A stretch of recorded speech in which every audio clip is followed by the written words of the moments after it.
Ya pemirsa, kita coba akan membahas hal ini. Sudah hadir di studio Apa Kabar Indonesia Pagi ada Mas Erlangga Gresidov, pegiat media sosial. Selamat pagi Mas, Assalamualaikum. Selamat pagi, Assalamualaikum. Ya, nampaknya kalau kita melihat ya saat ini serangan Israel terhadap Gaza bahkan juga menagih sejumlah rumah sakit di Gaza, bahkan juga jurnalis menjadi sasaran mereka, meskipun juga banyak sekali seruan-seruan terkait dengan gencatan senjata di sana. Anda melihat hal ini juga diserukan di media sosial cukup masif juga, bahkan terakhir netizen kita bahkan menyerbu begitu ya media sosial dari IDF. Betul.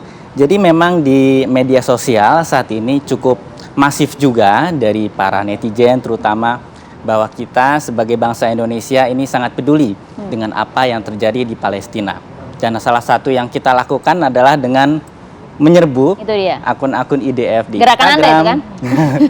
Ya mungkin awalnya dari saya, tapi kemudian jadi menyebar, bahkan dari saudara kita di Malaysia juga ikutan untuk melakukan hal yang sama seperti itu. Bersilaturahmi ke berbagai media sosial milik militer Israel. Betul. Apa yang diserukan di dalam media sosial Israel tersebut? Banyak hal ya, karena memang berbeda dari setiap orang. Intinya bahwa memang IDF ini kebanyakan kan mereka juga pemuda gitu, mereka suka juga TikTokan, sosial media. Begitu mereka masuk melihat Instagram, TikTok mereka, kemudian mereka, waduh banyak hujatan nih gitu yang masuk. Jadi mereka pun sadar bahwa sebenarnya mereka pun juga bermasalah gitu. Mereka ini yang jadi biang penyebab dari segala kekacauan yang ada di Timur Tengah saat ini. Gitu. Oke, nanti kita bahas lebih lanjut Mas Erlangga soal gerakan dari Mas Erlangga dan juga teman-teman. Tapi kita jeda dulu ya. Apa Kabar Indonesia Pagi akan kembali hadir saat lagi untuk Anda. Tetap bersama kami. Oke, kita langsung lanjut berdialog dengan Mas Erlangga. Mas Erlangga, kalau kita lihat ini kenapa media sosial dipilih sebagai tools untuk berkampanye itu satu, dan polarisasi isu untuk di media sosial itu seperti apa sih Mas kalau bicara konteksnya ini ya, Israel dan juga Palestina? Sebenarnya di media globalisasi seperti saat ini, bahwa narasi Israel dia memang sangat cenderung untuk melakukan kampanye di media sosial seperti Instagram, kemudian Twitter gitu, bahkan juga di TikTok. Dan mereka punya program yang namanya Hasbara. Hasbara itu semacam buzzer, di mana orang-orang yang mereka pilih gitu, seperti mahasiswa, diplomat atau siapapun warga Israel, yang kemudian mereka mengkampanyekan dan dibayar untuk itu.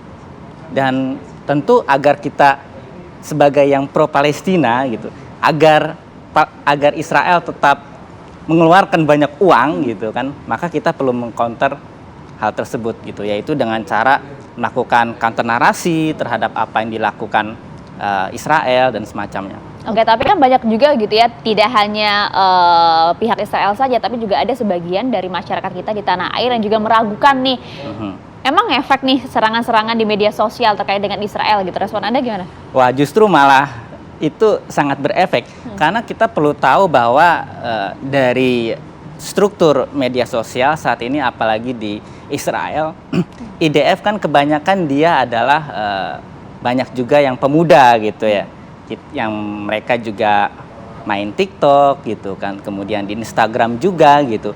Mereka lagi sibuk perang, mereka pengen istirahat gitu, buka sosmed, kena hujatan, gimana nggak kena mental seperti itu. Oke, tapi berdampak juga terkait dengan serangan Israel terhadap Gaza, itu kan pertanyaan dari publik ya. Kalau seperti itu mungkin akan sulit juga ya, karena kita memang lebih ke bagaimana agar mereka sadar bahwa mereka adalah bagian dari masalah, dan juga bagian dari psychological war gitu ya. Nah, ini adalah bagian dari psychological war. Itu kan yang penting. Makanya tadi dilakukanlah counter narasi tadi ya. Betul. Nah, tapi kalau bicara soal counter narasi tadi, Mas Erlangga, itu persepsi atau tanggapan dari masyarakat yang tergabung dalam media sosial itu seperti apa? Karena kan ini terbelah ya. Kalau saya tadi dengar pernyataan dari Mas Erlangga ya, ada yang pro Israel, ada yang pro juga dengan Palestina. Itu seperti apa suaranya mereka? Kalau di Twitter sendiri memang dia terbelah gitu. Ada yang dia pro ke Israel dan pro Palestina. Dan memang dalam kasus ini di media barat sendiri seperti di Amerika, Eropa memang cenderungnya ya pasti ke Israel.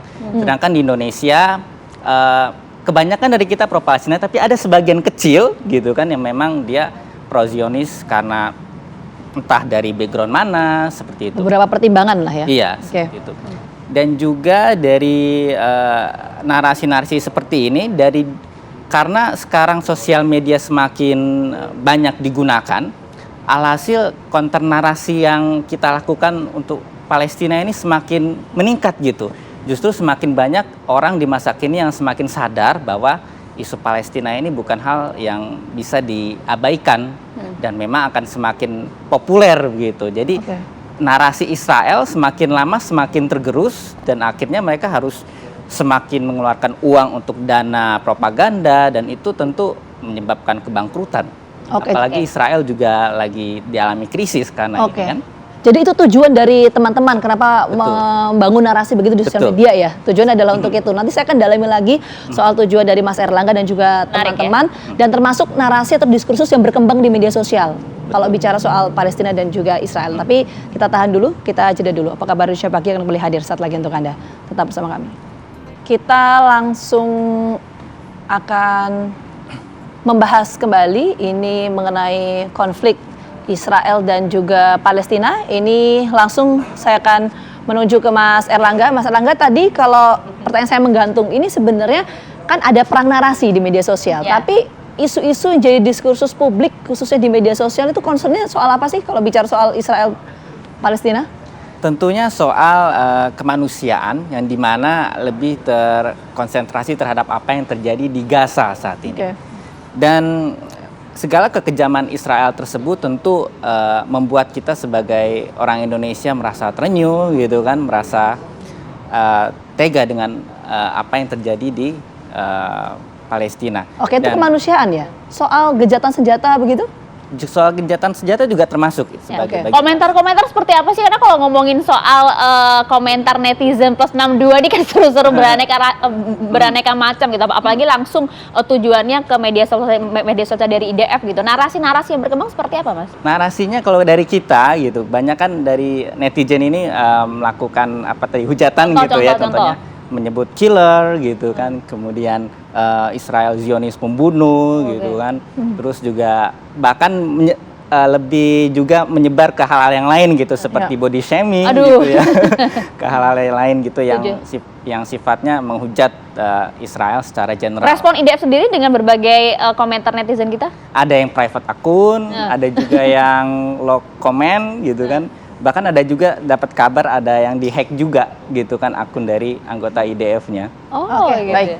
Ini menarik sekali ya gerakannya. Jadi tujuannya itu untuk perang narasi dan kemudian bisa mempengaruhi keuangan dari Israel itu tadi ya. Jadi psikologis dari militernya. Terima kasih banyak Mas Erlangga atas waktu yang sudah bergabung bersama kami di Apa Kabar Indonesia Pagi. Sehat selalu.